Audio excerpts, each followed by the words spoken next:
Hi there, I'm Gavin from Tienflyoutfitters, and I'd like to tell you about our last trip to Nonouti. Deborah and I just got back in on Friday, and it had some wonderful moments and it had some very challenging moments. So I'd like to talk to you about those things, because next year, 2020, there will be some dates set, but there will only be 96 anglers that will actually get to go to Nonouti next year, because the infrastructure there, I think more than 96 anglers will put a very big strain on their freshwater situation. So I think it's important to let you know that there's only going to be a minimum amount of places. But what can you expect? Generally we go to Nonouti and we can hand pick pretty closely to where we can fish and catch some fish. This year was different.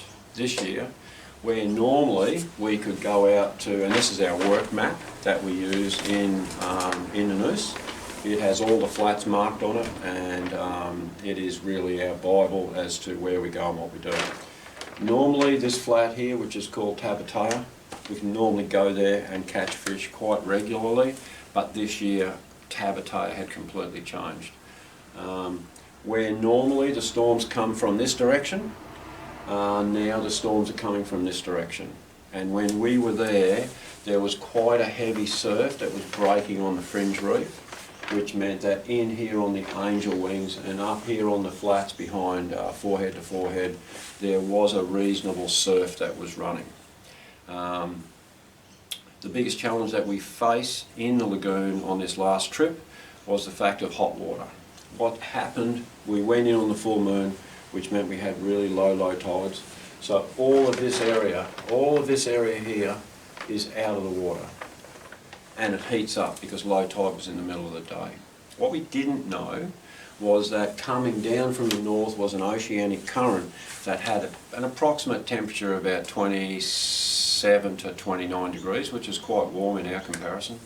But when that water entered the lagoon over an already hot flat, it meant that the water on these flats on the incoming tide were up around about 32, 33 degrees, which that made the flats desolate of any kind of life. We didn't see the girls harvesting worms on the flats. We didn't see the locals out fishing on the flats. It was really devoid of not only life, but also life of the villagers catching their, their fish for their dinner.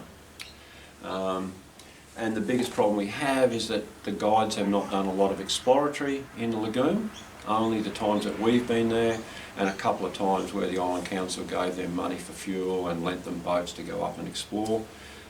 So we didn't know if the temperature was hot here, can we go and fish down here? We didn't know that. So we're on the back foot from day one. But the guides did find on their last exploratory when we weren't there, 2 flats that are up in here, quite long flats, and we fished these 2 flats and they were very productive.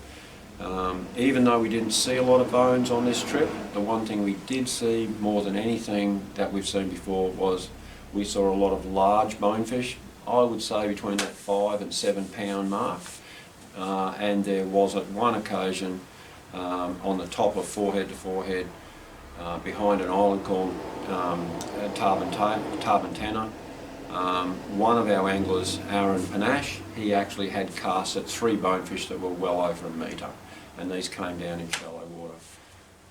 Everyone on the trip saw big bones, had cast big bones, but as we say to everybody, if your craft of bone fishing is not up to scratch, you will struggle on the Nonouti. It's not like Christmas Island where those guides are very good teachers. They've been fly fishing for our guides have been fly fishing for over 20 years. On the Nonouti, they have had fly fishing there for 182 days. That's it. That's all the knowledge that's known there. So when you go to Nonouti, you need to be good with your craft.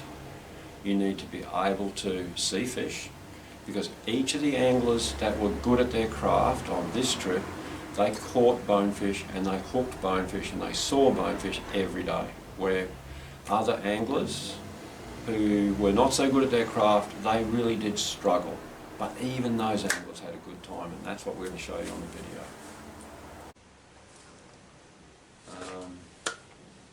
So what I'd like to do now is I'd like to show you one of the highlights, which is one of the gentlemen who joined us, Jan. He comes from Florida.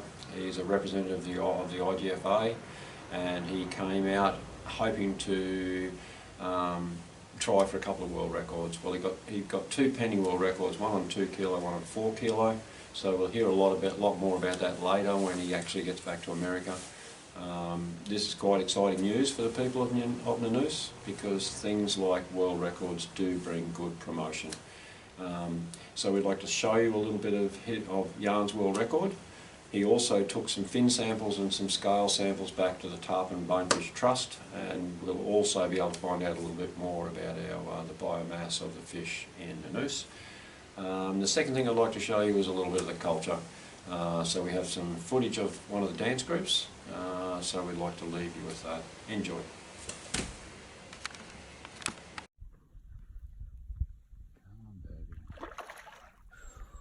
God, he's still got a bit of power in his back end.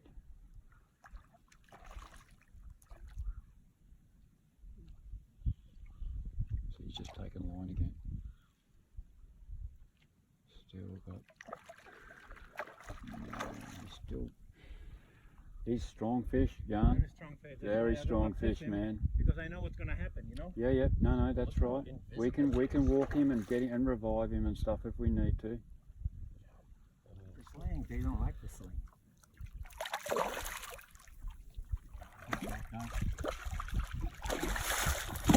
Great job, Captain. All right. Yep. All right, let's do what we got to do. Yeah, he's solid 5 pounds. I can tell you. See it? Yes, but... Yeah, he's strong. Here he goes. Oh man, he's good. Woo! Bye-bye. Jan. He's already. Yeah. Come here, buddy. Come here.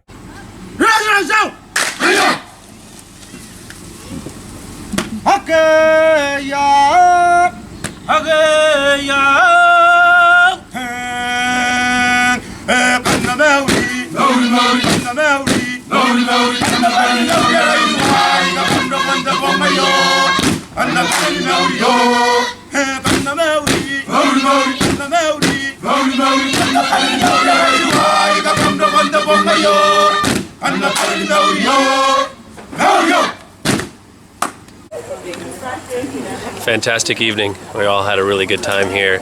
Amazing performance. You could tell how much they care. Beautiful night. Now we have a feast here that we're about to enjoy. Amazing.